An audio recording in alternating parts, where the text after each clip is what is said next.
The Department of Sustainable Development is intensifying efforts to prepare for, welcome, and assist the committee in supporting the implementation and compliance of the Escazú Agreement in St. Lucia. Adopted on March 4, 2018 in Escazú, Costa Rica, the agreement aims to secure the right of people in the region to access information, engage in environmental decision-making, and seek justice in environmental issues. Kate Wilson, the legal officer in the Department of Sustainable Development and the national focal point for the Escazú Agreement, outlines the goals of the agreement. The Escazú Agreement speaks to three main things: access to environmental information, public participation in environmental decision making at all levels, and access to justice, where we say a project in the community has wronged you, or has created a nuisance, either because there is air pollution or it has destroyed the flora and fauna or something to that effect. Given that climate change, amongst other environmental issues, is a significant challenge impacting both the environment and people's livelihoods, the agreement establishes international law that guarantees all stakeholders the right to access environmental information and seek justice. Bishnu Tulsi, the elected public representative for the Escazú Agreement, discussed the importance of this agreement.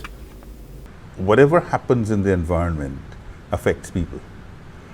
And in the absence of the Escazú Agreement, there are really no rights enshrined in any body of law that gives the public the right to the information they need, the right to justice, and the right to participate in the decision-making process to the extent that the decisions will affect the environment and therefore affect them, their health, and their livelihoods. A committee meeting focused on consulting about the implementation and compliance of the agreement is set to visit member states in the Latin American region. The committee will meet in St. Lucia on April 3rd and 4th, 2025 to engage with key stakeholders to ensure the successful implementation and compliance of the agreement. St. Lucia will be the first Caribbean country visited since the committee's formation.